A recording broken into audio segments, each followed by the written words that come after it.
I checked my backpack one last time, mentally ticking off each item as I ran my hands through the carefully packed gear. Food, first aid, extra socks, water filter, map, compass, backup map, flashlight, batteries, extra batteries, rain jacket, tent, sleeping bag, cook set. Everything in its place. This section of the Appalachian Trail had been on my list for years. At 42, I'd hiked enough miles to know what I was doing, but there was always something special about tackling new territory.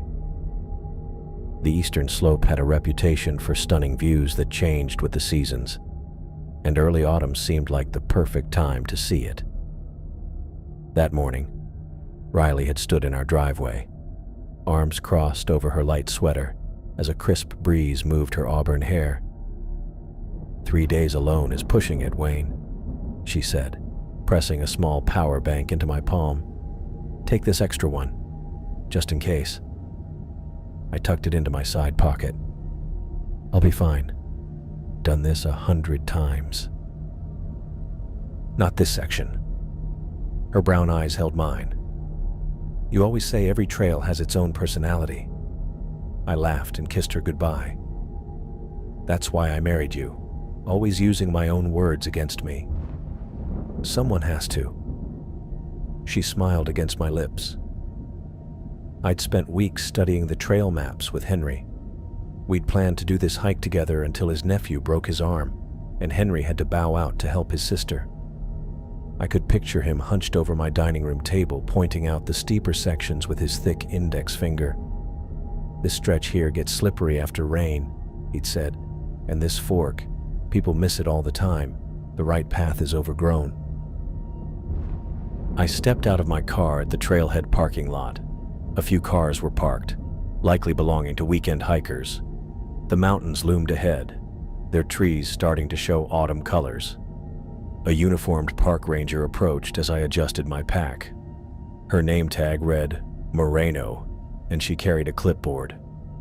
Morning, she said, glancing at my gear with an experienced eye. Permit?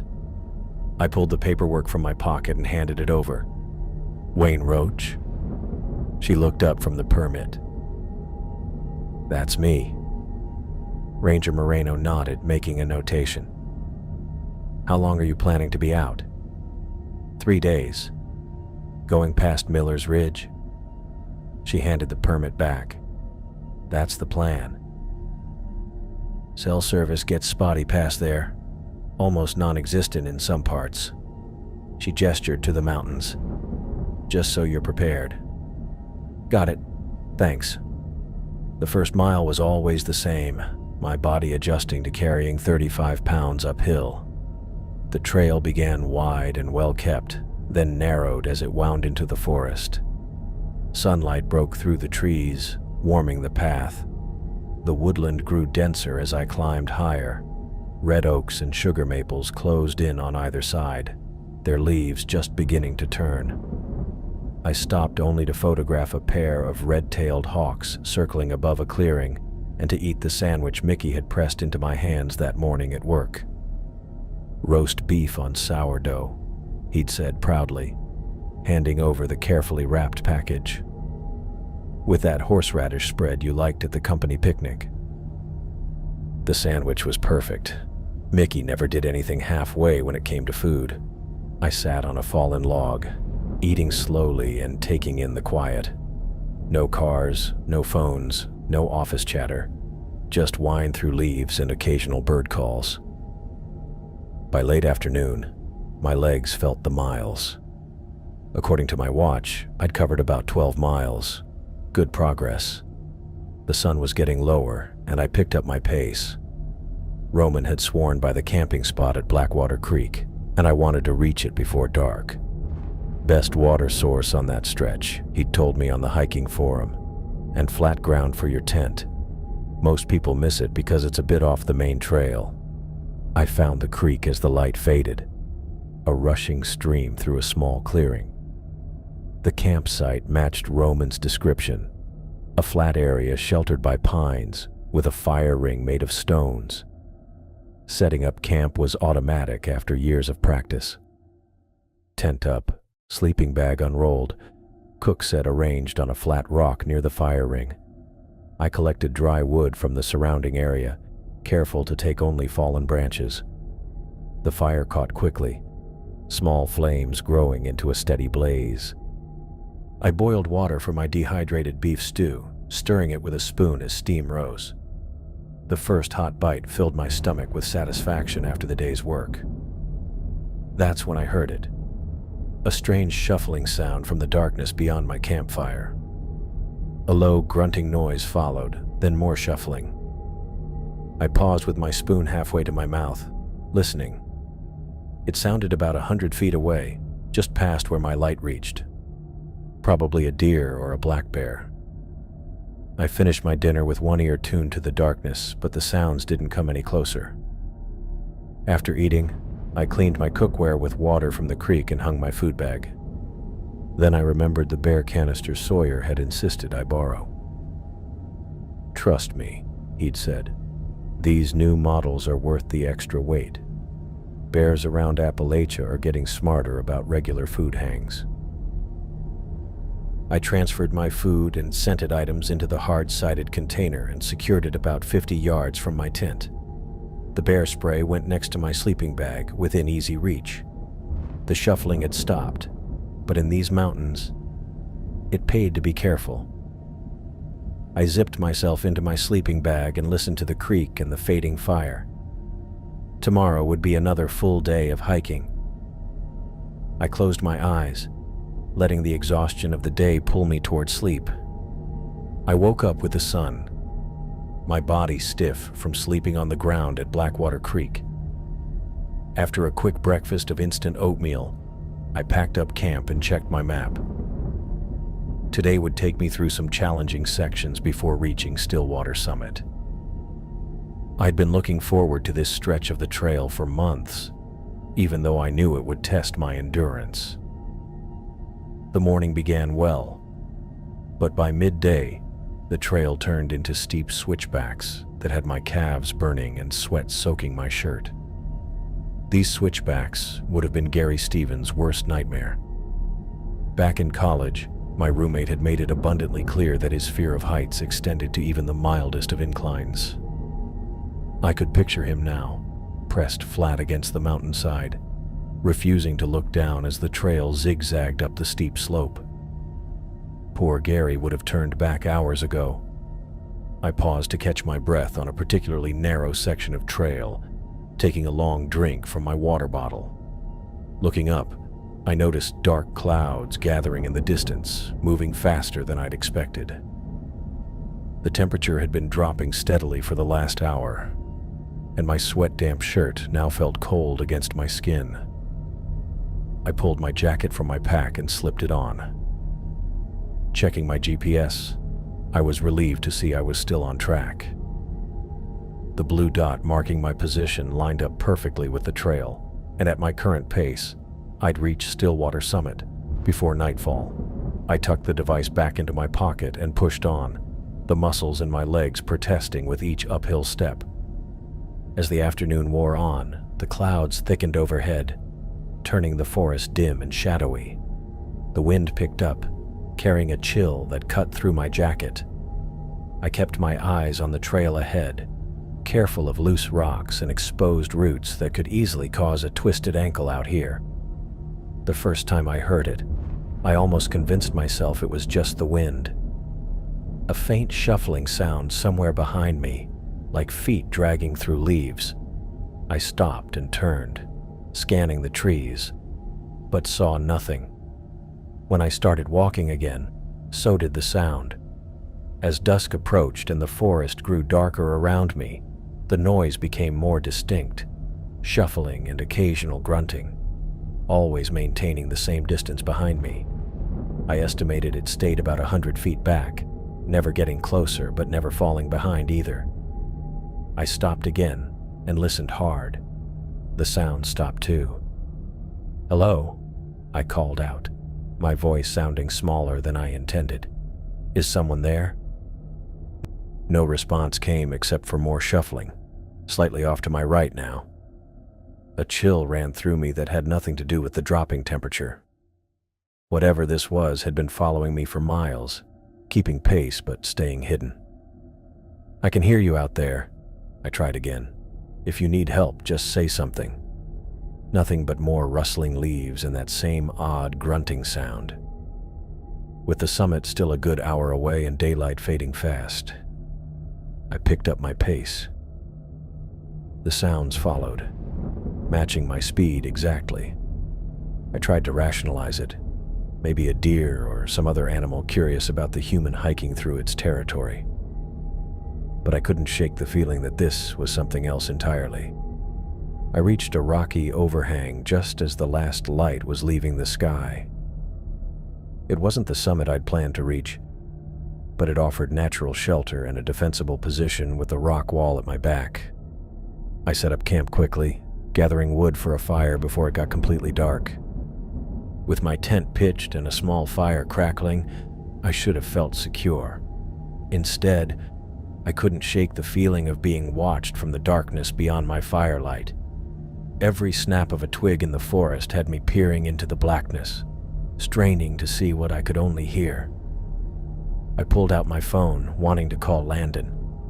He'd worked as a park ranger before joining the police force and would know what to make of these strange sounds. But the no service indicator mocked me from the top of my screen. I tried moving to different spots around my camp, holding the phone up high, but nothing changed.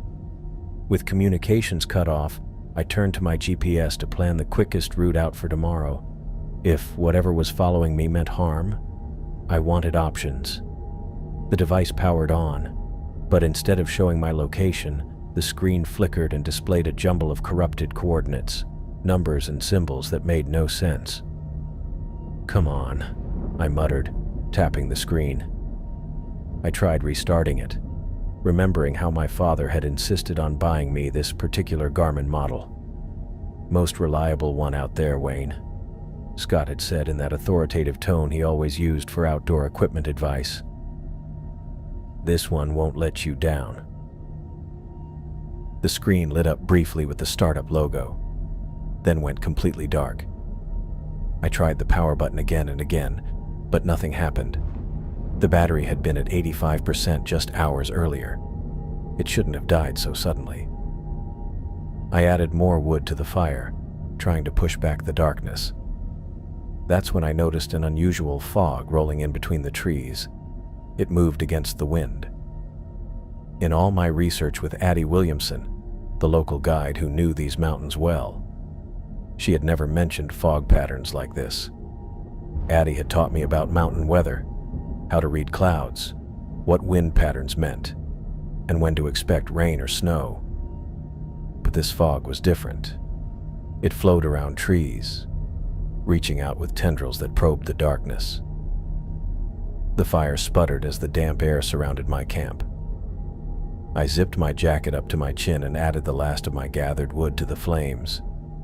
The shuffling sounds had stopped, but somehow that was worse, replaced by a silence so complete it felt smothering. The fog continued to thicken around me, obscuring the trees just 20 feet away. My fire provided the only light now. A small orange circle in a sea of impenetrable white. I pulled my sleeping bag closer to the flames, watching as the fog crept ever closer to my small, fragile circle of warmth. I woke with a start, my neck stiff from sleeping hunched against the rocky overhang. The fire had died to embers, giving off barely any heat. But that wasn't what made my skin prickle. The fog that had rolled in last night hadn't dissipated with morning. It had thickened into something I could almost touch.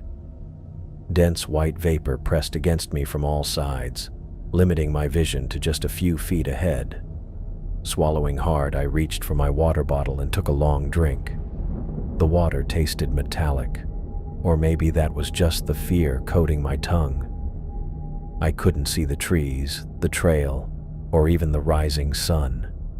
Just white, pressing white. I packed up my gear with clumsy, hurried movements. My fingers fumbled with the tent stakes as I pulled them from the ground. The silence was complete, except for my own breathing and the rustle of nylon as I stuffed the tent into its sack. No birds called, no insects buzzed, nothing. Get it together, I muttered to myself, my voice swallowed by the fog. Once I had everything packed away, I slung my backpack over my shoulders and tried to orient myself. I needed to get back to the main trail. But as I took a few cautious steps away from my campsite, nothing looked right. I thought I was heading back the way I'd come, but the ground felt different underfoot.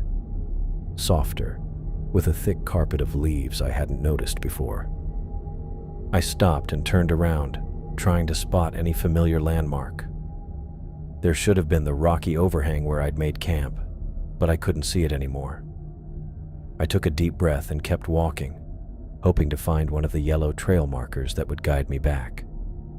After 20 minutes of careful navigation, I still hadn't found a single marker. The trees that occasionally emerged from the fog looked wrong, older and more gnarled than I remembered. Their trunks twisted in unnatural spirals, bark furrowed deep like ancient skin. Branches reached out like arthritic fingers, some nearly touching the ground. Dr. Dorothy Turner would have been fascinated by these trees. I remembered her lecture at the community center last year about old-growth forests in the Appalachians. She'd spoken about trees that had stood for centuries, witnessing history while humans came and went. These looked like they belonged in one of her slide presentations, primitive, almost prehistoric in their appearance. Quercus montana, I said aloud, recalling the Latin name for chestnut oak she'd taught us. But even as I named them, I knew these trees were different somehow. The fog curled around their trunks like it was alive, caressing the bark with tendrils that seemed to move with purpose. I pulled out my compass, grateful I'd packed it despite also having the GPS. The little needle swung before settling, pointing north. I oriented myself and began walking east, which should have taken me back toward the main trail. The GPS remained dead, its screen black and unresponsive despite my attempts to restart it. Hours passed as I hiked through the strange forest. My watch said it was nearly noon, but the light filtering through the fog remained dim and diffuse, with no hint of the sun's position. My calves ached from the constant walking, and sweat dampened my shirt despite the cool air. The shuffling sound returned, but closer now. No longer 100 feet away as it had been yesterday, but perhaps 70 feet behind me. The occasional grunt that accompanied it sounded deeper, more purposeful. I walked faster, pushing through the fog with my free hand while the other gripped my hiking pole. My heart pounded against my ribs, and my mouth went dry. I told myself it was just an animal, a bear maybe, or a wild boar, but deep down, I knew better. The fog parted briefly, opening like a theater curtain to reveal a small clearing ahead. That's when I saw it. The figure stood perfectly still among the twisted trees. Humanoid in shape, it wore what looked like tattered dark clothing that hung in strips from its frame. But where a head should have been, a skull gleamed with a faint bluish light, its eye sockets empty but somehow watching me. I could make out each individual bone, white and clean as if freshly prepared for a medical display. As I stared, frozen in place, the figure slowly raised an arm. Long, skeletal fingers extended toward me, curling in a beckoning gesture that was unmistakable in its meaning. Come. I couldn't move, couldn't breathe. My hiking pole slipped from my numb fingers and clattered to the ground. In all of Norman Welch's wilderness survival classes, there had never been a section on dealing with ghostly apparitions. I thought about his practical advice for animal encounters. Make yourself look big, back away slowly, don't run. But nothing about what to do when faced with a skeleton with a glowing skull. The figure remained still, arm extended, those bony fingers still beckoning. Then it took a step backward. the movement oddly fluid for something made of bone. It gestured again, more insistently this time, and despite the terror that had my legs locked in place, I felt something new. A strange, subtle pull in my mind, a curiosity that didn't feel entirely my own. What did it want? Where was it trying to lead me? The pull grew stronger, from a gentle tug to an overwhelming force that seemed to reach inside my brain and rewire my thoughts. It wasn't physical. I couldn't feel anything touching me, but my consciousness bent toward the figure like a compass needle drawn to north. I took one step forward, then another. My body moved while my mind screamed in protest. This wasn't right. I should be running in the opposite direction. I should be getting as far away as possible from this impossible thing. But I couldn't resist. The compulsion overrode everything. My training, my instincts, my fear. The figure turned and began to move through the forest, its form occasionally obscured by fog but always visible enough to follow. And follow I did, my feet carrying me forward against my will, deeper into the unknown forest that wasn't on any map I'd studied. The skeletal figure glided between trees, never looking back, but somehow always aware of my presence. And I followed, helpless to do anything else, as the fog closed in behind us, erasing any hope of finding my way back. I followed the figure through the woods, unable to resist the pull in my mind. My feet moved forward against my will, drawn by a force I couldn't fight. It felt strange yet familiar, as if it had found a connection inside my head. The trees around us grew older as we walked, their trunks wider and bark more gnarled. I tried to memorize landmarks. A lightning-struck oak, a rock that looked like a turtle, but each time I turned back, the fog had swallowed them. We climbed steadily upward, the incline gentle but persistent. "Where are you taking me?" I asked, my voice sounding wrong in the heavy silence. The figure didn't respond. It moved with unnatural fluidity, gliding between trees with that same blue glow coming from its skull. The tattered dark clothing hung from its frame, never catching on branches or undergrowth. As we climbed higher, the fog thinned. Patches of sky appeared above us, but I couldn't tell if it was day or night. The walking should have tired me, but I felt no fatigue, just a strong urge to keep going. Nothing about this area looked familiar. The forest here seemed untouched by human hands, primeval in a way that made me think of my grandfather's stories. Scott used to tell me about old places in these mountains, spots where the land stayed the same while the world around them changed. Some hollows haven't changed since before white men came, he'd told me once. The Indians knew to leave them be. Smart man does the same. I wasn't being smart now. I knew that with complete clarity, but I couldn't stop myself. After what my watch said was an hour of walking, though time felt stretched and elastic here, the trees opened up.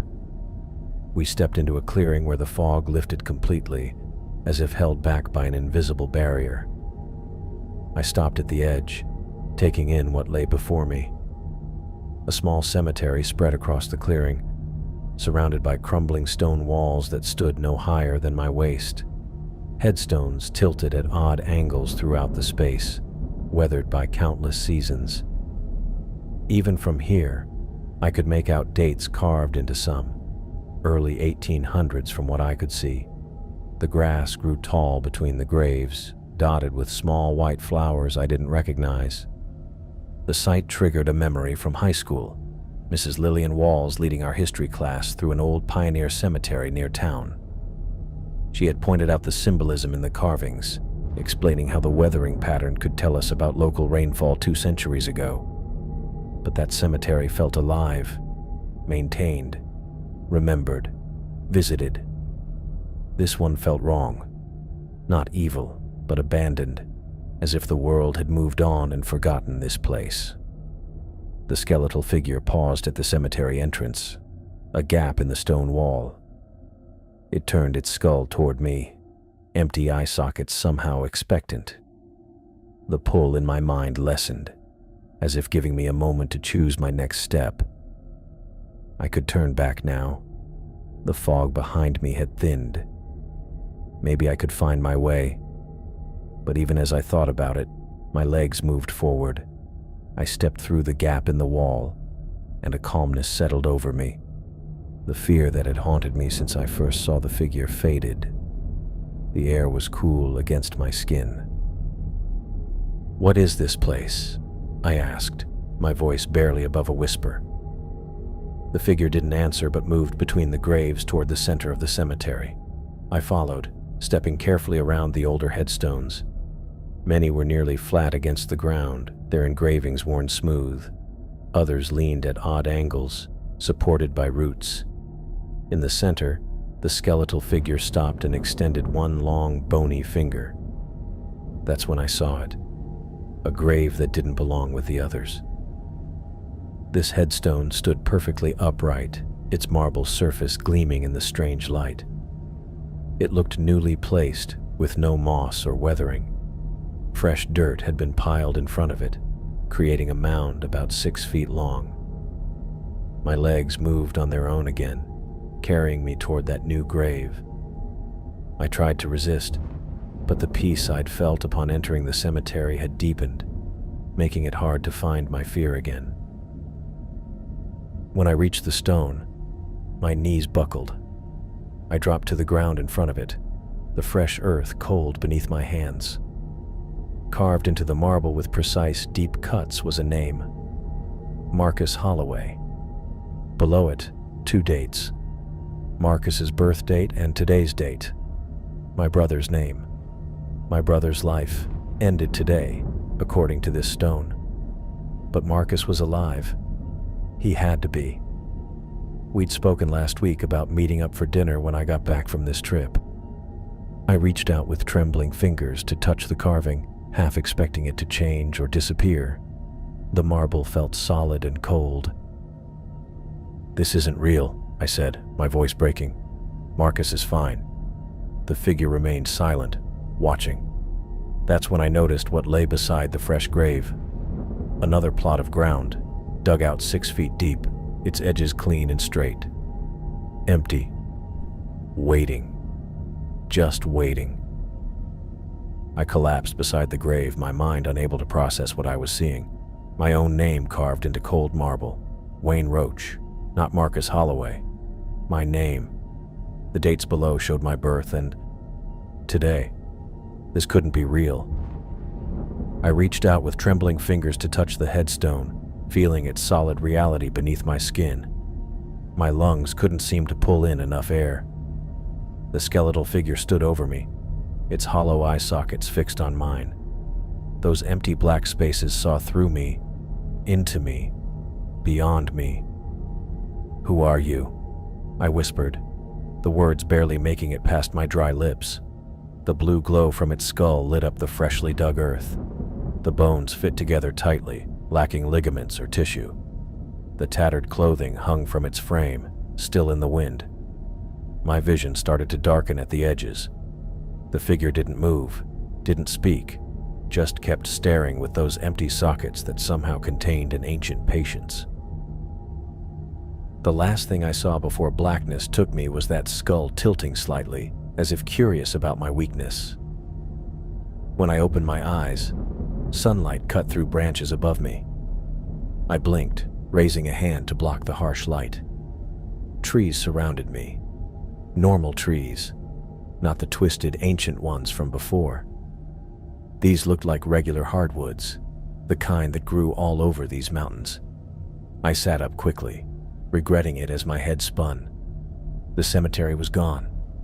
No stone wall, no tilted headstones, no white flowers among tall grass, and no marble headstone bearing my name, no skeletal figure watching me.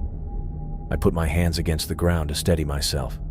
Regular forest floor, pine needles, dirt, small rocks. I looked in all directions, trying to find any sign of the cemetery, but there was nothing. Just woods that could have been anywhere in the Appalachians. Had I dreamed it? Hallucinated? The memory felt too real. The cold touch of the marble, the blue glow from the skull. A beep from my pack startled me. I dug through the side pocket and pulled out my GPS. The screen glowed with life, displaying coordinates and a map. The device had been dead since yesterday, showing nothing but corrupted data before shutting down completely. Now it worked perfectly, as if nothing had ever been wrong. The blue dot of my position blinked steadily, showing me exactly where I was, 4 miles east of the main trail. 4 miles. How had I gotten so far off course?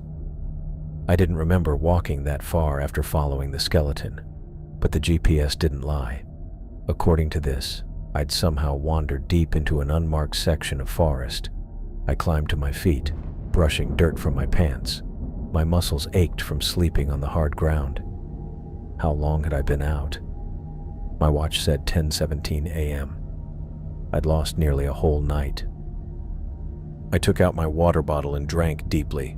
The water tasted normal now, not like the metallic tang from before.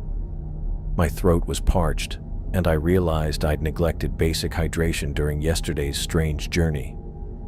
The GPS screen showed the main trail as a thin line to the west. I plotted a route back, trying to make sense of how I'd gotten here. None of it made sense. Where had the cemetery gone? Where was the skeletal figure? Had any of it been real? I shouldered my pack and walked west, following the GPS. My legs felt heavy, and my thoughts were unclear. The forest looked normal in the morning light. Birds called from the branches, and squirrels raced up trunks. It was nothing like the silent woods I had passed through yesterday. I walked for hours, stopping to drink water or check the GPS. My mind tried to make sense of what happened. Dehydration could cause hallucinations. So could exhaustion or altitude sickness. But those explanations felt wrong. The cemetery had been too detailed, too specific. The pull behind the skeleton felt too real. By early afternoon, the GPS showed I was approaching the main trail. My pace had been slow, my body tired from whatever ordeal it had been through. When I finally saw the yellow trail markers on the trees, I felt a surge of relief. Civilization wasn't far now. I checked my appearance and noticed for the first time the state I was in. My hiking pants were torn at the knees. My hands were dirty and scratched. I reached up to touch my face and felt small cuts there too. When had that happened? I had no memory of falling or getting caught in thorns. The trail widened as it approached a parking area. As I walked the final stretch toward the trailhead, a figure in a park ranger uniform spotted me from where he stood next to his vehicle. "Hey there," he called, walking toward me with a concerned expression. "You all right?" I tried to smile, but my face felt stiff. "Yeah, I'm fine." He didn't look convinced. "Name's Nathan Munoz," he said, pointing to his badge. "Park ranger. You look like you've had a rough go of it." I introduced myself, noticing how my voice sounded strange to my own ears. Ranger Munoz looked me over carefully. "Those are some nasty scratches. Been off trail?" "I got a little lost," I admitted. It wasn't exactly a lie. He took in my appearance, the torn clothes, the scratches, my probably wild-eyed look. "You seem pretty out of it. Mind if I check your permit?" I fumbled with my pocket and produced the hiking permit I'd shown to Ranger Moreno days ago. Had it only been days? It felt like weeks. Ranger Munoz studied it, then looked back at me. "You were supposed to check in yesterday. We were about to send out a search party." Had I missed my check-in? I'd lost track of time completely. "Sorry about that. My GPS went haywire for a while." He handed the permit back. "Let me take you to the station. You could use some first aid for those cuts, and we should document what happened." Standard procedure when hikers go missing. I hadn't considered that I might have been reported missing. Time had become so distorted since the fog rolled in. "Sure, that makes sense," I said, too tired to argue. Ranger Munoz helped me into his vehicle. The interior, radio equipment, maps, first aid kits, felt strange after the forest. He drove us to the ranger station, chatting about trail conditions and recent weather. The station was a sturdy building with a green metal roof. Inside, Ranger Munoz introduced me to a woman in her 50s wearing a medical badge. "This is Dr. Freeman," he said. "She'll take a look at those cuts." Dr. Abigail Freeman had a no-nonsense manner as she guided me to an examination room. "Sit down," she instructed, pulling on latex gloves. "Let's see what we've got here." She cleaned the scratches on my arms and face with antiseptic that stung. I barely noticed, still lost in thought about the cemetery. "These aren't deep," she said. "How did you get them?" "I'm not sure," I answered honestly. "I must have fallen or walked through some thorns." She gave me a skeptical look. "You don't remember?" I shook my head. Dr. Freeman checked my pupils with a penlight, took my pulse, and asked me to follow her finger with my eyes. "Any nausea? Dizziness? Confusion?" "A little confused, I guess. I got lost for a while." She felt the glands in my neck. "Your skin is a bit dry. How much water have you been drinking?" I had to think about it. Not enough, probably. My water filter was working fine, but I think I forgot to drink regularly yesterday. "That would explain some of this," she said. Dehydration can cause confusion, disorientation, combined with physical exhaustion from hiking. She stepped back. "I'm going to recommend you drink plenty of fluids and get some rest. There's nothing seriously wrong with you that I can see." Ranger Munoz knocked on the doorframe. "Everything okay in here?" Dr. Freeman nodded. "Minor scratches, mild dehydration, exhaustion. Nothing that requires medical intervention. I'd say he's clear to go home." "Great," Ranger Munoz said. "I just need you to fill out a quick report about going off trail, and then we can call someone to pick you up if you need a ride." I nodded, relief washing over me. They thought I was just another hiker who'd gotten lost and dehydrated. They didn't see the terror still lingering behind my eyes. As I followed Ranger Munoz to his desk to fill out paperwork, I made a decision. I wouldn't tell them about the cemetery or the glowing skeleton or the grave with my name. They'd think I was hallucinating. Or worse, they'd send people to look for something that probably wasn't there anymore. Some things were better left unsaid. But as I signed the report with shaky handwriting, I knew I wouldn't forget what I'd seen.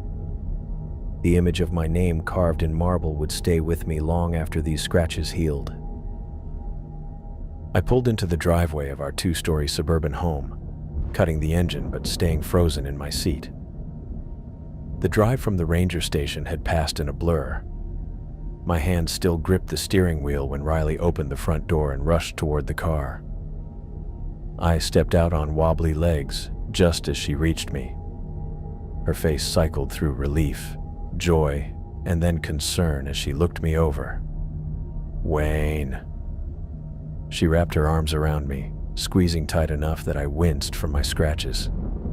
"Thank God you're okay." She pulled back, her hand still on my shoulders as she studied my face.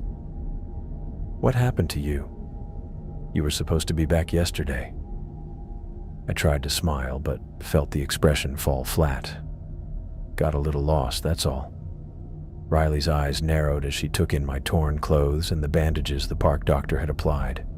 "Lost? You never get lost." She touched my cheek gently.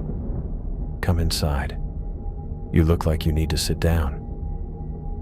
Our living room felt surreal after what I'd experienced. The normal couch, the coffee table with magazines neatly stacked, family photos on the wall. Everything exactly as I'd left it, while I felt completely different. "Let me get you some water," Riley said, heading to the kitchen. "When was the last time you ate something real?" I sank onto the couch, my muscles aching from the tension I'd been holding. "The Rangers gave me something at the station." I rubbed my face, feeling the scratch of stubble. "I'm mostly just tired." Riley returned with water and sat beside me, waiting. I knew she wanted the full story, but how could I tell her what I'd seen? The skeletal figure with its blue glow, my own name on a headstone. Even in my head, it sounded crazy. "I went off trail," I began, choosing my words carefully. "Got turned around in some fog. It was weird, thicker than anything I've seen before. Couldn't see more than a few feet ahead." "You went off trail?" Riley's voice rose slightly. "That's not like you at all." I nodded, taking a long drink of water. "I know. I made a mistake, got disoriented. My GPS died, and when it came back on, I was miles from where I thought I was. All true, if incomplete." "But you're okay now?" Her hand found mine, squeezing gently. "Yeah," I lied. "Just shaken up. The Rangers were about to send out a search party when I walked out."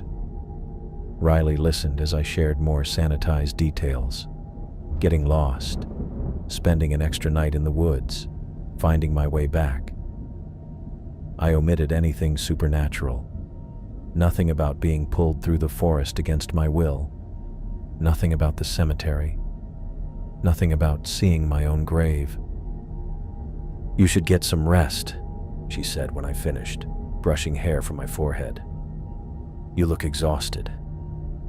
That night, I lay awake long after Riley fell asleep, staring at the ceiling, afraid to close my eyes.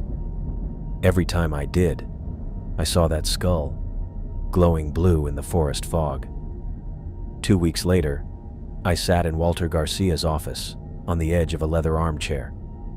Walter had been my friend since college, and sometimes acted as my therapist when life got complicated. His office had plants by the windows, degrees on the walls, and a tidy desk. "So, you're saying you had an episode out there?" Walter asked, his voice steady. I'd finally decided to tell someone after nights of broken sleep. Not everything. Not yet. But I felt like I had to talk to someone before I lost my mind completely. "I'm not sure what to call it," I said, rubbing my thumb against the chair's leather. "It felt real, Walter. Too real." I told him more than I told Riley. About the fog that moved strangely, the feeling of being compelled to walk against my will, following something through the woods. I hesitated before mentioning the skeletal figure, watching Walter's face carefully for signs of judgment. "I know how it sounds," I added quickly. Walter leaned forward, his notebook on his knee. "The human mind reacts to stress in interesting ways, Wayne. Under extreme conditions like isolation, fear, exhaustion, and dehydration, our brains can create vivid experiences." "You think I hallucinated the whole thing?" "I think you experienced something your brain constructed to make sense of a frightening situation." Walter's tone was gentle but clinical. "You got lost in difficult conditions. Your GPS failed. These are objectively stressful circumstances. The ranger said you were dehydrated when you came out." I wanted to argue but found myself nodding instead. This was exactly why I'd come to Walter, for a rational explanation that might help me sleep again. "The mind creates stories from chaos," he said. "It's a survival mechanism. Sometimes those stories can seem supernatural because our brains process unexpected threats that way. So all of it, the figure, the cemetery," I trailed off, not mentioning the grave with my name. "Products of exhaustion and fear," Walter said. "The brain under stress can create experiences that feel real." I left Walter's office with a prescription for mild sleeping pills and a rational explanation I desperately wanted to believe. Hallucinations made sense. Being led through the woods by a skeletal figure to see my own grave didn't. The pills helped me sleep, but they couldn't stop the dreams. Night after night, I found myself back in that cemetery, kneeling before my own headstone. Sometimes the skeletal figure spoke, though I never remembered its words upon waking. Other times, I watched myself climb into the open grave, dirt falling onto my face as I lay down. I'd wake gasping, checking the time, always 3:17 in the morning. Riley would stir beside me, and I'd lie that it was nothing, just a bad dream, go back to sleep. But we both knew something had changed. I caught her watching me when she thought I wasn't looking, concern etched on her face. At Sunday dinner with my parents 2 months after the incident, my dad grilled steaks while Mom asked pointed questions about my hiking accident. I stuck to the official story, got lost, spent an extra night out there. Rangers found me. My brother Marcus studied me from across the table, clearly not buying it. After dinner, he cornered me in the kitchen while I was helping with dishes. "What really happened out there?" he asked, keeping his voice low. "I told you," I said, focusing too intently on drying a plate. "I got lost." "Bullshit." Marcus took the plate from my hands. "You've never gotten lost a day in your life. You sleep with a compass under your pillow." I almost smiled at that. People make mistakes. Not you. Not about this. His eyes searched mine. "Something happened out there, and it's eating you up." For a moment, I considered telling him everything. Marcus and I had never kept secrets from each other, but the words stuck in my throat. How could I explain something I didn't understand myself? "I just need some time," I said finally. "I'm working through it." He looked disappointed but nodded. "When you're ready to talk, I'm here." But I wasn't ready. Not with Marcus, not with anyone. Instead, I threw myself into research, spending hours after Riley went to bed searching online for accounts similar to mine. I found scattered stories, hikers describing time slips in the Appalachians, strange fog that seemed to have a mind of its own, unexplained structures deep in the woods that couldn't be found again. Most were dismissed as tall tales or the confused recollections of lost hikers. But there were patterns. References to death walkers in Cherokee legends, colonial-era accounts of bone men who led travelers astray, Appalachian folklore about spirit guides who appeared to those marked for crossing. One night, I found a forum thread about a hiker who claimed to have been led to an old graveyard by a figure with no face, somewhere in the Blue Ridge Mountains. The account was vague, posted years ago with no follow-up comments. I sent a private message that went unanswered. In an academic paper on Appalachian death omens, I read about travelers who reported being followed by unexplained sounds, rustling leaves, breaking twigs, sometimes low grunts or whispers, always maintaining the same distance. The paper called it the follower phenomenon, documented but unexplained. Each new piece of information convinced me that what I'd experienced wasn't a hallucination. The similarities were too specific, the patterns too consistent across decades of accounts. 4 months after my encounter, I sat at the kitchen table late at night, surrounded by printouts and notes, my laptop open to a topographical map of the area where I'd gotten lost. I had marked the exact GPS coordinates where I'd regained consciousness after the cemetery vision. Riley found me there, coming downstairs for water. She stood in the doorway, watching me with tired eyes.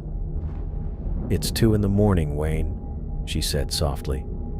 "I know. I'll come up soon." She came closer, looking at my scattered papers. "You're planning to go back there?" It wasn't a question. I nodded, not looking up. Why? What are you hoping to find? Answers, I said. Proof that I'm not going crazy. Riley sat down across from me, pushing aside some papers to make space. You don't have to prove anything to me. It's not about that. I finally met her eyes. It's about proving it to myself. I need to know what happened was real. And if you find nothing, then Walter was right. I hallucinated the whole thing. The possibility both relieved and disappointed me. And if you find whatever you're looking for, I had no answer for that. What would it mean if the cemetery was real? If my grave was waiting for me? Riley reached across the table and placed her hand over mine. Don't go alone. Please. I won't, I promised, already knowing who I needed to take with me. I spent the next week refining my plan, mapping the exact route we would need to follow. I plotted the coordinates, studied satellite images of the area, and created a detailed itinerary. I pulled out my hiking gear, checking everything twice. When everything was ready, I called my cousin Alexander Reese. A former wilderness guide with years of backcountry experience, Alexander had always been the skeptical one in the family. Practical, grounded, impossible to fool. If anyone could help me separate reality from delusion, it was him. I need your help with something, I said when he answered. Something weird happened to me on a hike a few months back. The time you got lost? Alexander asked. Heard about that from your dad. Said you were pretty shaken up. There's more to the story, I said. A lot more. And I need someone I trust to help me figure it out. This sounds serious, he said, his tone shifting. What exactly are we talking about? I took a deep breath, deciding how much to share over the phone. I think I found something out there, something that shouldn't exist. I need to go back and check, but I don't want to go alone. There was a long pause before Alexander answered. When do we leave? I watched Alexander toss his hiking pack into the back of his truck with more force than necessary. His skepticism had been evident from the moment I'd called him 6 months after my experience, but he'd still agreed to come. You know, he said, slamming the tailgate shut. Most people just go to therapy when they have recurring nightmares. They don't drag their cousins back to the scene of the crime. I told you, it wasn't a nightmare, I said, checking my own gear one last time. And I went to therapy. Walter thinks it was a stress hallucination. Alexander raised an eyebrow. And you don't believe your actual therapist friend because... I pulled out my phone and showed him the GPS coordinates I'd saved that morning after waking up in the forest. Because I woke up 4 miles from where I should have been. Because my GPS suddenly started working again after being dead. Because everything I experienced felt too real. He took the phone, studying the numbers on the screen. His expression softened slightly. Alexander had always been the practical one between us, but he was fair.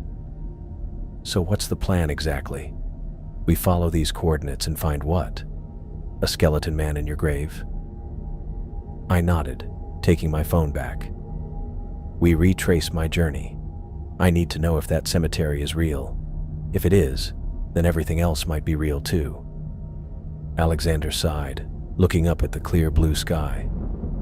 Fine. But when we find nothing but trees and rocks, you promise to drop this, okay? Move on with your life. Take the sleeping pills Walter prescribed, and tell Riley you're all better.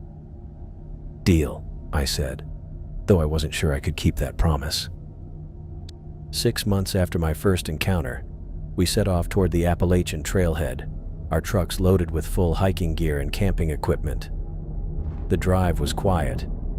I could tell Alexander was humoring me, treating this like some kind of therapeutic closure exercise rather than an actual investigation. As we parked at the trailhead and shouldered our packs, I felt a strange mixture of dread and determination wash over me. The forest looked so normal in the morning light. Green leaves, birdsong, other hikers chatting nearby. It was hard to believe that somewhere within these woods lay a place that had nearly broken my mind. "You okay?" Alexander asked, watching me stare at the tree line. "Yeah," I lied, adjusting my pack straps. "Let's go." We entered the forest, following the same marked trail I'd taken during my solo hike. Every step felt like déjà vu, but without the fog, without the compulsion. Everything looked different. We hiked for hours, making good time along the established paths. "See, nothing scary about these woods," Alexander said, stopping to take a drink from his water bottle. "It's just trees, cousin. Been here for thousands of years. They're not interested in us." I nodded, not wanting to argue. The first day continued without incident, exactly as the beat had said it would. We covered almost 15 miles before setting up camp at a designated site where several other hikers were already settled.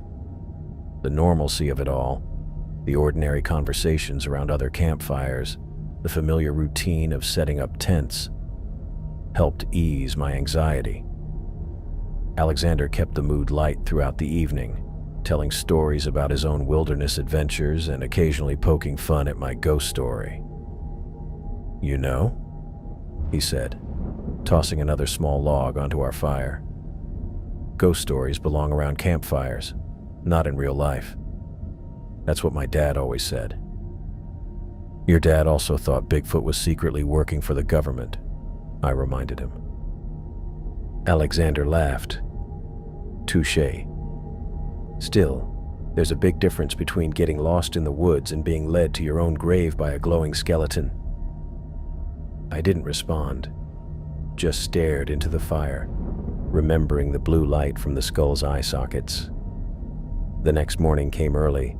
We packed up and continued along the marked trail for another few hours until we reached the point where, according to my GPS, I had veered off 6 months ago. "This is it," I said, stopping at a fork in the path. "From here, we go off trail." Alexander frowned. "You sure? These trails exist for a reason. Going off course is how people get lost." "That's the point," I explained.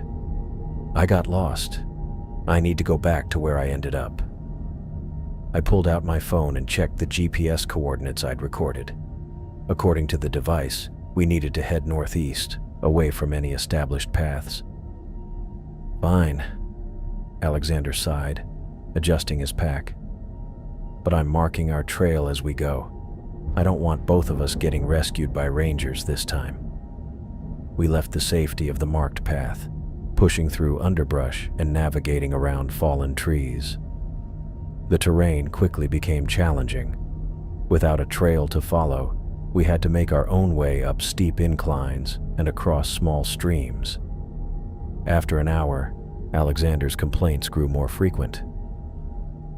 "This is insane," he said, stopping to catch his breath. "There's no path here because nobody comes this way. There's a reason for that." "We're getting close," I insisted, though I had no way of knowing if that was true. The forest around us looked unfamiliar. No twisted trees, no unnatural fog. "Close to what?" Alexander asked, exasperated. "We've been hiking for hours through practically untouched wilderness. There's nothing out here, Wayne. No cemetery, no graves, nothing but trees and rocks." "Just a little further," I said, pushing ahead. The afternoon wore on as we climbed higher into the mountains. The terrain became increasingly difficult, with steep slopes and thick vegetation slowing our progress. My legs burned with effort, and sweat soaked through my shirt despite the cool air. Alexander repeated his doubts like a mantra. "There's nothing out here. This is a waste of time. We should head back to the main trail before dark." I was beginning to think he might be right when I spotted something familiar. A rock formation jutting from the hillside. It was shaped roughly like a turtle, with a domed top and a protruding section that resembled a head. "Wait," I said, stopping abruptly. "I know this place." Alexander came up beside me, breathing heavily. "What? This random rock?" "Yes," I said, my heart racing. "I saw this on my way to the cemetery. I tried to use it as a landmark." Alexander looked at me skeptically. "Wayne, there are a million rocks in these mountains that look like animals if you stare at them long enough." "No, it's this one," I insisted. "We're getting close." Despite his continued protests, Alexander followed as I pressed on with renewed energy. We hiked for another hour until the sun began to set, and we were forced to make camp in a small clearing surrounded by pines. As we set up the tents and built a fire, I couldn't shake the feeling that we were being watched. The forest had grown quiet, too quiet, with none of the usual evening bird calls or rustling of small animals. "We'll continue in the morning," I said, sitting close to the fire. "I think we're very close now." Alexander rolled his eyes but didn't argue further. We ate a simple dinner of dehydrated stew and talked about mundane things, work, family, anything but why we were really there. Eventually, Alexander crawled into his tent, leaving me alone by the fire. I sat there for nearly an hour, listening to the crackling flames and the occasional pop of sap in the wood. The night was clear and cold, with stars visible through the gaps in the canopy above. I was about to turn in myself when I heard it. The shuffling sound. It started faint. Just a gentle shifting of leaves about 100 feet from our camp, exactly as I remembered it. Then came the soft grunting, almost too quiet to hear over the fire. My blood ran cold. I sat perfectly still, afraid to move, afraid to breathe. The sounds continued, maintaining that exact distance, not coming closer but not retreating either. Just there, watching, waiting. I heard Alexander's tent zip open. "What the hell is that?" he whispered, poking his head out. "You hear it?" I asked, my voice barely audible. Alexander crawled out of his tent completely, his headlamp casting a weak beam into the darkness beyond our camp. "Yeah, I hear it," he said, reaching for his walking stick. "Sounds like something circling us." The shuffling stopped for a moment, then resumed, still keeping its distance. Alexander looked at me, the skepticism in his eyes replaced by something I hadn't seen before. Uncertainty, and behind that, the first glimmer of fear. I woke before dawn, staring at the canvas of my tent as the nightmare faded. The same dream again, standing in front of my own headstone. Next to me, I heard Alexander rustling in his sleeping bag. We'd both slept poorly after those sounds circled our camp last night. "We should pack up," I called over to him. "Yeah, sure." His voice sounded hollow, nothing like his usual confident tone. We emerged from our tents into the gray morning light. Alexander kept glancing into the trees as he rolled his sleeping bag. I noticed his hands shaking slightly. "About last night," he said, stuffing his sleeping bag into its compression sack with more force than necessary. "Probably just a deer. Or maybe a bear checking us out." I nodded but didn't argue. I knew what we'd heard wasn't wildlife. The shuffling had been too deliberate, too persistent, too familiar. "Could have been," I said, letting him hold on to that explanation if it helped. We ate energy bars in silence and filled our water bottles from the small stream nearby. The water tasted clean and cold, nothing like the metallic tang I'd experienced during my first encounter in these woods. Alexander took longer than usual to break down his tent, his movements mechanical. I caught him staring at the same tree line where the sounds had come from. His eyes kept darting between shadows. "We can head back if you want," I offered, though I had no intention of leaving. He straightened his back. "No way. We came to find your cemetery, and that's what we're doing." We shouldered our packs and continued northeast, following the GPS coordinates I'd saved months ago.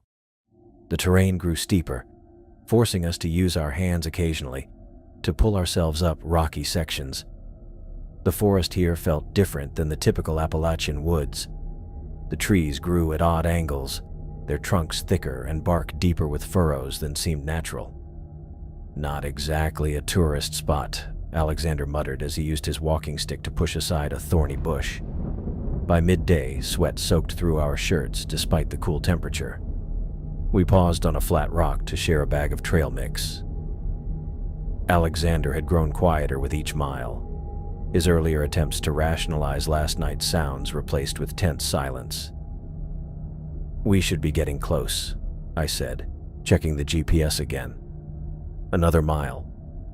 Maybe less." He nodded, chewing methodically. "And if we find nothing, then I'll admit I was wrong." The lie came easily. I knew what waited ahead. We continued climbing through the afternoon, the forest growing more dense.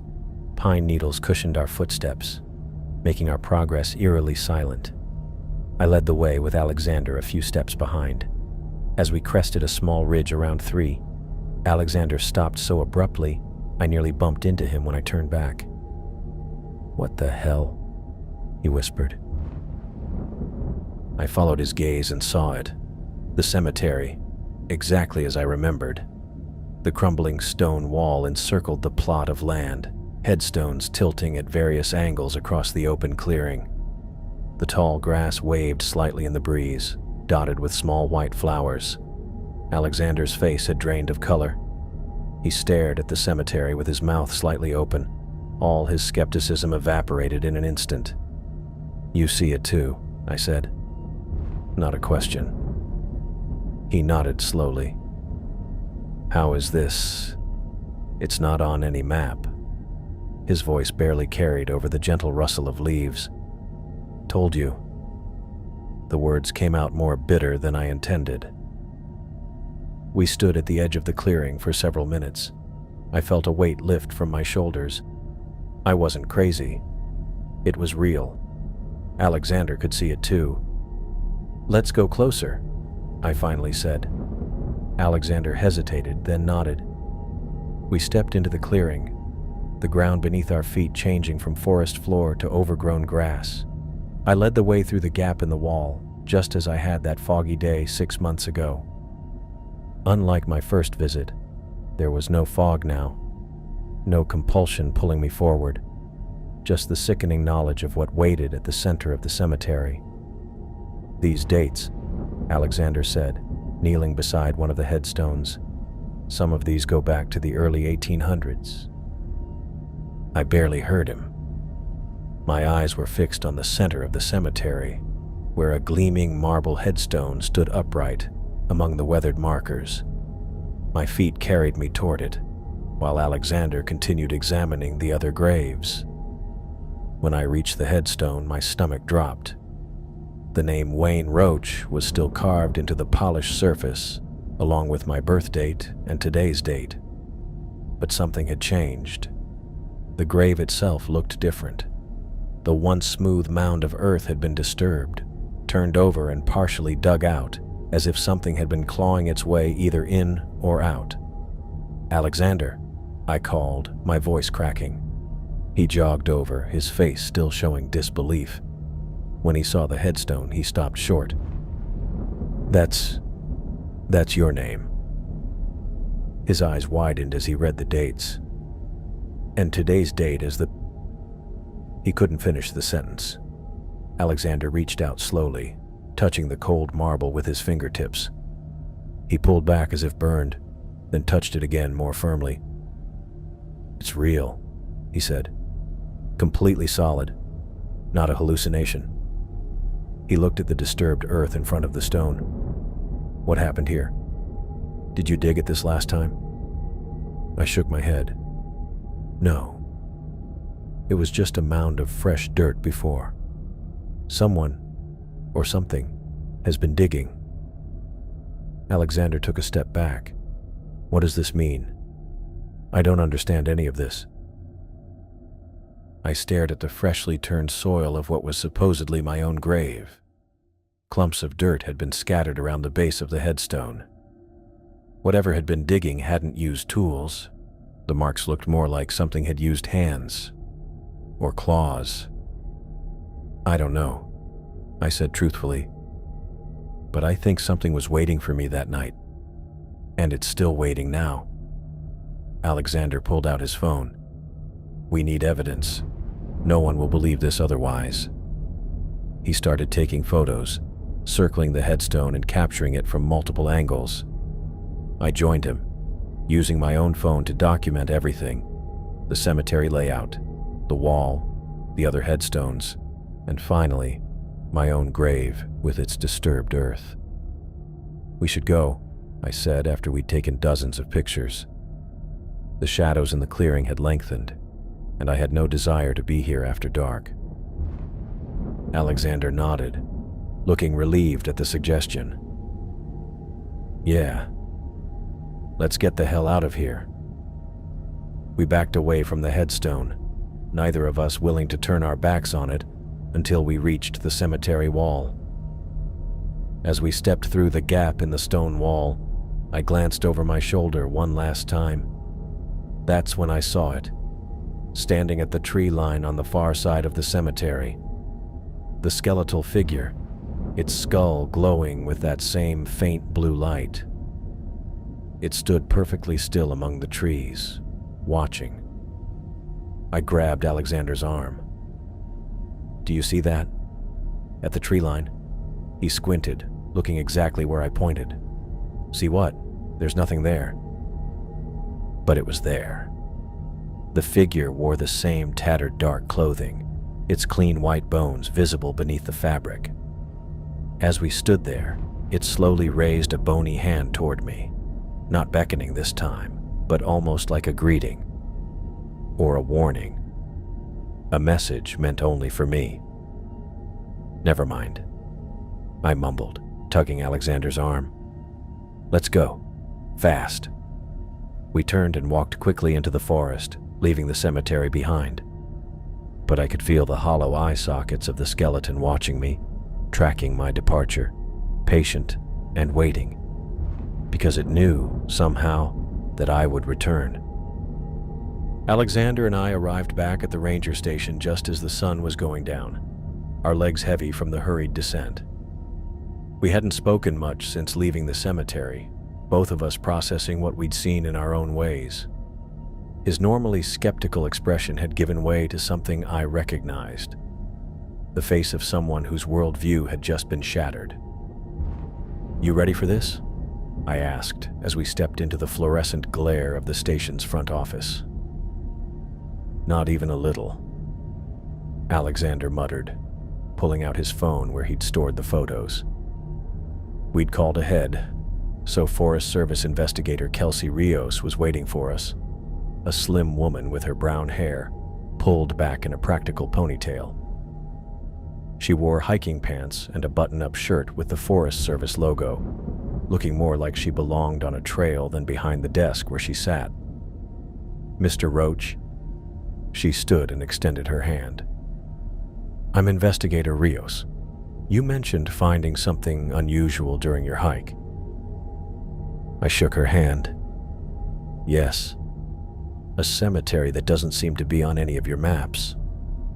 Her expression didn't change, but I caught the slight tilt of her head, the look of someone who'd heard plenty of strange stories from hikers over the years. And you have photos? She asked, gesturing for us to sit in the chairs across from her desk. Alexander connected his phone to her computer, and soon the images filled her monitor. I watched her face carefully as she clicked through them. The crumbling wall, the tilted headstones, the dates from the 1800s, and finally, the gleaming marble headstone with my name on it. This is... She paused, leaning closer to the screen. You're saying this headstone has your name? Wayne Roach? Yes, I said. And my birth date. And today's date. She glanced at me, then back at the screen. And the disturbed earth? Like something had been digging, Alexander added, speaking for the first time since we'd entered. The grave was empty. Rios made notes on a pad beside her, asking us for the exact coordinates. I provided them from my GPS, and she pulled up a topographical map of the area. There's nothing marked here, she said after studying it. No historical sites, no cemeteries, nothing of significance, just forest. Well, we didn't imagine it, Alexander said, a defensive edge in his voice. The photos are right there. I'm not saying you did, she replied calmly. I'd like to organize a team to check this out. A pioneer cemetery would be a significant historical find, not to mention the unusual nature of what you've described. She excused herself to make some calls, leaving Alexander and me sitting in uncomfortable silence.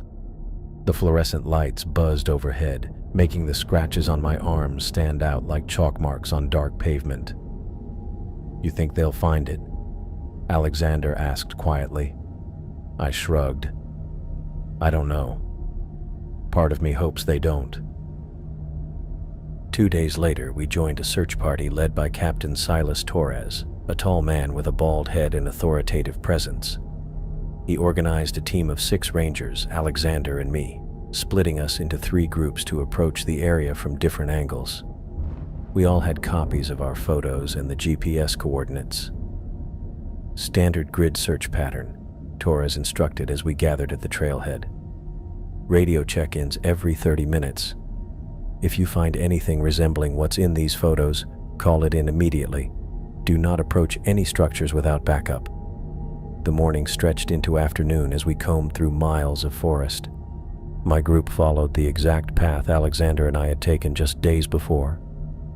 I recognized landmarks, the fork in the trail, the distinctive rock formation, even the clearing where we'd camped and heard the shuffling sounds. But when we reached the coordinates where the cemetery should have been, we found nothing but undisturbed forest. No crumbling wall, no tilted headstones, no marble monument with my name. This is it, I insisted, checking my GPS again. This is exactly where we were. Torres knelt to examine the ground. No signs of disturbance here. No evidence of any structures, recent or historical. That's impossible, I said, pulling out my phone. Look at the photos. Look at the timestamp. We were here 3 days ago. Torres studied my phone, comparing the images to our surroundings.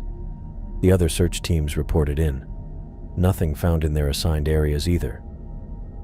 Could you have recorded the coordinates incorrectly? Torres asked.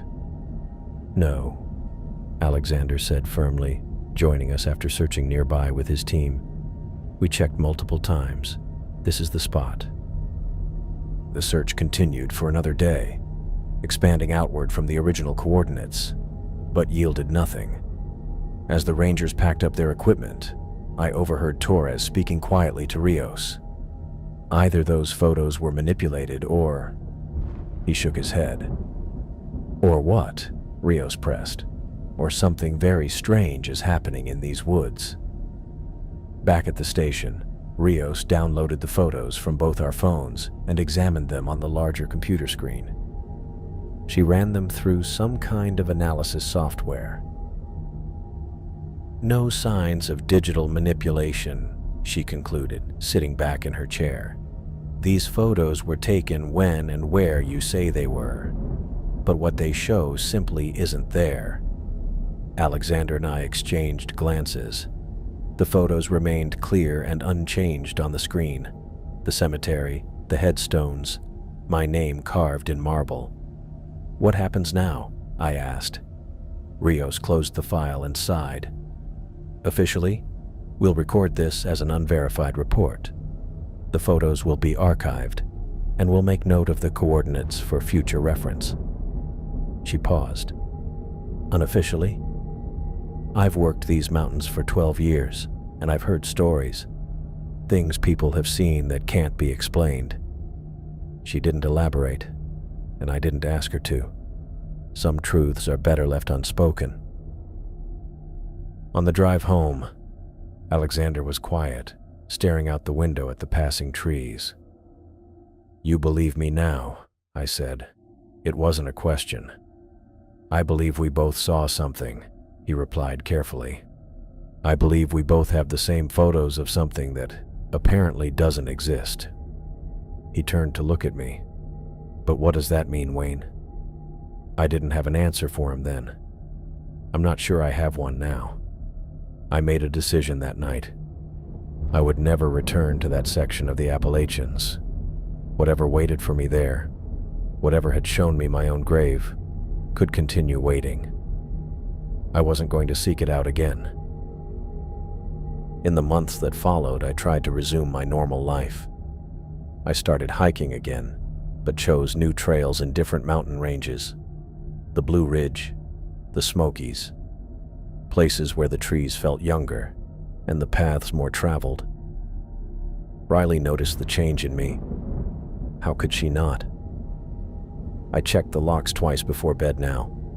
I kept a light on in the hallway. Small things, easy to dismiss as new habits, but they added up. "You seem better when you're hiking," she told me one evening as we sat on the back porch, watching fireflies rise from the grass. "More like yourself." I nodded, not telling her that I never felt like myself anymore. The experience had permanently changed me. I saw the world differently now, always aware of the thin places, the spots where what we know brushes up against something else entirely. The first time it happened, I thought I was dreaming. 3 a.m, the house silent except for Riley's steady breathing beside me. Then I heard it, the shuffling sound, the same sound that had followed me in the forest. I sat up, heart racing, and listened. It came again, outside our bedroom window, shuffling, grunting, maintaining that same disturbing distance of about 100 feet, close enough to hear, too far to see clearly in the darkness. "Riley," I whispered, shaking her shoulder. "Riley, wake up." She blinked at me, confused. "What is it?" "Listen," I said. "Can you hear that?" We sat in silence for a full minute. The shuffling continued, moving around the perimeter of our yard. "I don't hear anything," she finally said, touching my arm. "Bad dream?" But it wasn't a dream. It happened again the following month, and the month after that. Always at night, always keeping its distance.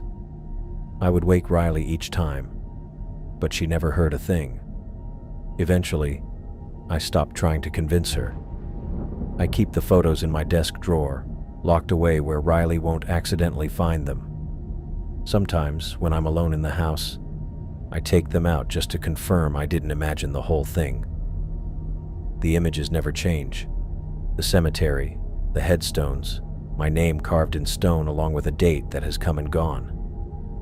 Alexander and I don't talk about it much anymore. He sent me copies of all his photos, then deleted them from his own devices. "For your records," he said. What he meant was, I don't want this following me, but it does follow me. Whatever marked me that day in the forest isn't finished. I know that somewhere in the mountains, a grave with my name remains open, patient and waiting. The bone man with his blue glow knows where I live now. He doesn't need to lead me through the forest anymore. He's brought the forest to me. For now, though, I'm still here.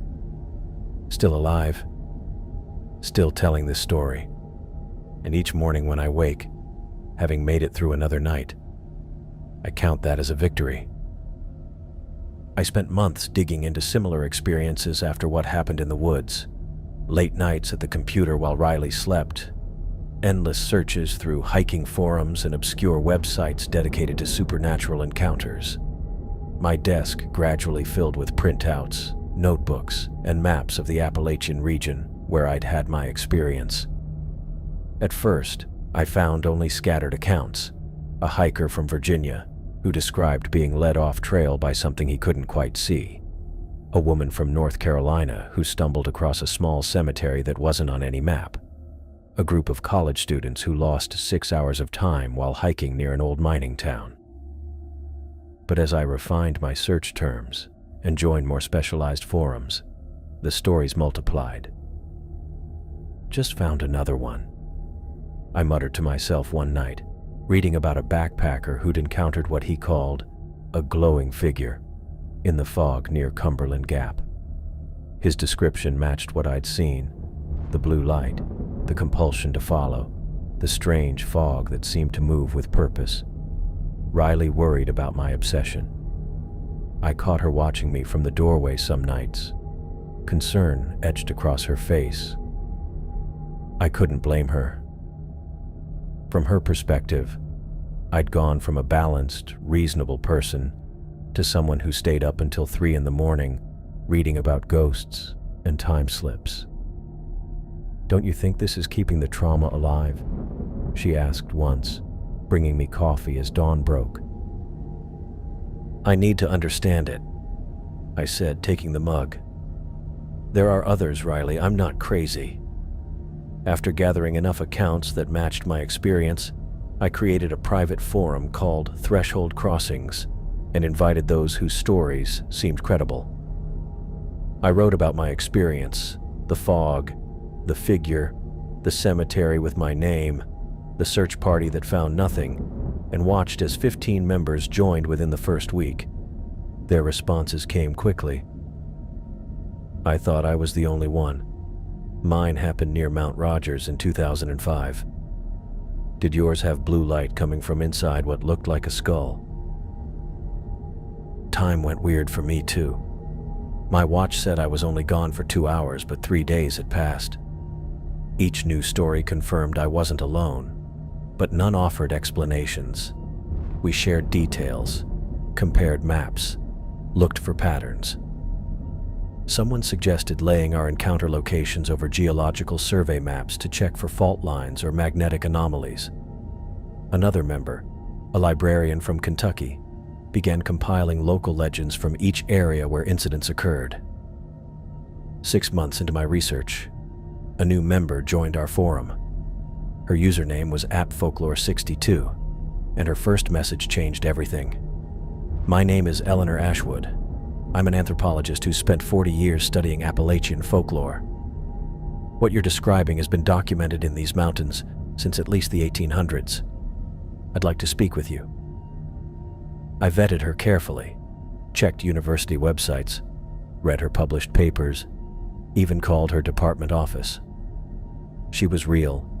Professor Emeritus Eleanor Ashwood, renowned expert on Appalachian cultural beliefs and practices. We arranged to meet at a small coffee shop halfway between our homes. I arrived early, choosing a corner table where we could talk privately. She arrived precisely on time, a small woman in her 70s with short white hair, bright eyes behind wire-rimmed glasses, and a posture that suggested decades of fieldwork hadn't diminished her energy. "Wayne Roach," she said, extending her hand. "Thank you for meeting me." Her grip was firm, her gaze direct as she assessed me. We ordered coffee, and once the server left, she opened a worn leather satchel and removed a notebook. "I've been collecting accounts like yours since 1970, she said, flipping through pages of neat handwriting. "The Appalachian Mountains hold secrets that academic journals can't discuss." "You believe what happened to me was real?" I asked. "The question of real is complicated," she said, sipping her coffee.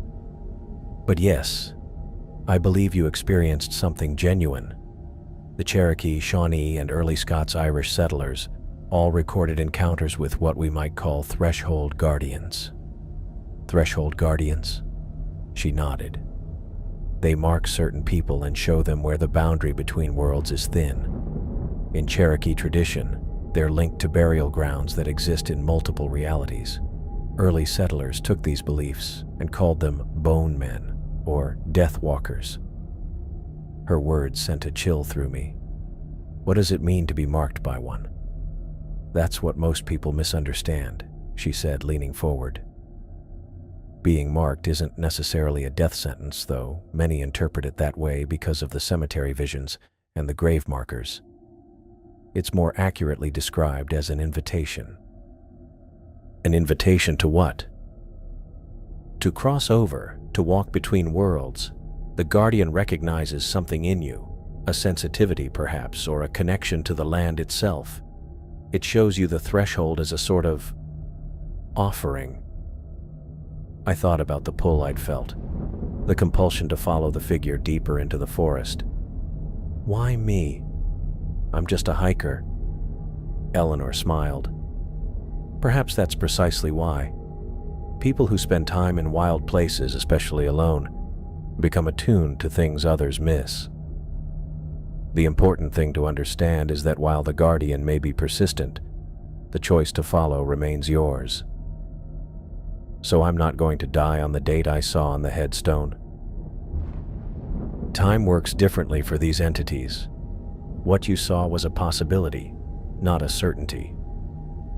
She closed her notebook. I've documented cases of people who were marked and lived decades beyond their death dates. The cemetery you found exists, but not as we usually understand it. We talked for hours. Eleanor shared stories from people across 5 states who had similar experiences. She explained how caves, ridges, and old forests were more likely to host these threshold areas. By the time we parted, I had pages of notes and a reading list of obscure texts on Appalachian spirituality.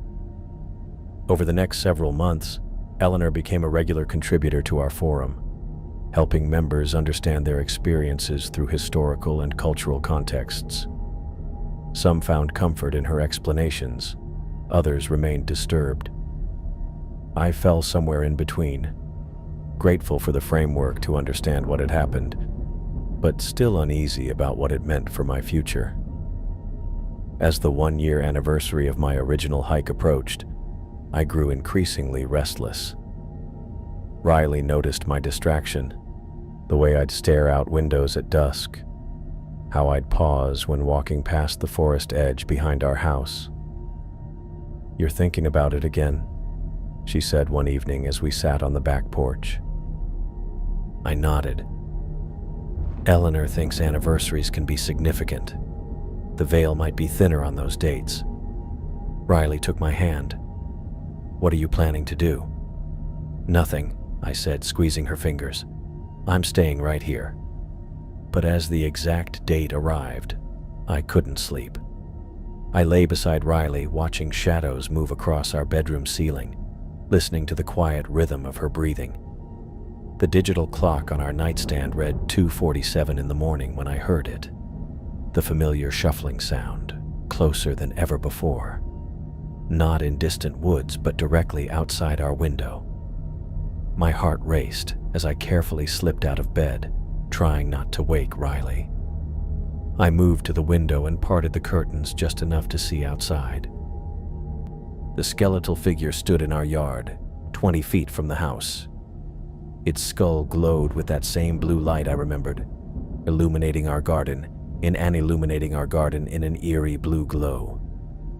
The world around it seemed to waver and distort, as though reality itself bent in its presence. It stood perfectly still, those empty eye sockets fixed on my window. Then, slowly, it raised one skeletal arm and extended those long bone fingers toward me, the same beckoning gesture I remembered from the forest. The pull hit me immediately, that strange compulsion that wasn't quite my own thought, urging me to go outside, to follow once more. My hand moved to the window latch of its own accord. For a moment, I felt my body ready to obey, to slip downstairs and out the door into the night. The promise of answers, of understanding what waited beyond that threshold, tugged at me with surprising strength. But then Riley shifted in her sleep, mumbling something unintelligible. The small human sound broke the spell. I looked back at her, at the rise and fall of her chest under our comforter, at the life we'd built together. I turned back to the window. The figure remained, patient and eternal, its hand still extended in invitation. This time, though, I closed the curtains firmly, blocking out the blue light. I made my way back to bed, my legs shaky but my mind clear. "Wayne?" Riley murmured, half awake. "Everything okay?" I slid under the covers and pulled her close, feeling her warmth against my chest. "Everything's fine," I whispered. "Go back to sleep." She nestled against me and drifted off again, but I remained awake, listening. The shuffling sounds continued outside for a while, circling our house, then gradually faded into the distance as dawn approached. Morning came with ordinary sunlight and the smell of coffee brewing. Riley went about her day, unaware of our midnight visitor. I watched her move through our kitchen, talking about weekend plans and a birthday gift for her brother, and felt a surge of gratitude for the simple reality of our life together. Later that day, I sent a message to Eleanor. "It came to my house last night. I saw it from my window, but I didn't follow." Her reply came within an hour. "The choice is what matters, Wayne. Each time you choose, you define your relationship with the threshold. Neither choice is wrong, only different paths." Over breakfast the next morning, I watched Riley laugh at something on her phone, sunlight catching in her hair, and knew I had made the right decision for now. The cemetery with my name carved in marble would wait. The unmarked trail that would someday lead me back there would remain, hidden but persistent, like the figure itself. I realized being marked wasn't a curse, but a sign of something to come. The bone man would return, maybe next year or sooner. It could show up in my yard, on a hiking trail, or out of the morning fog on a Tuesday. Always patient, always waiting. For now, though, I chose to remain on this side of the threshold. I chose morning coffee and Riley's laughter, family dinners and work deadlines, stubbed toes and tax forms, the beautiful ordinariness of living. The other world, with its blue light and ancient secrets, would always be there, calling silently from just beyond the edge of what I could see. But not today.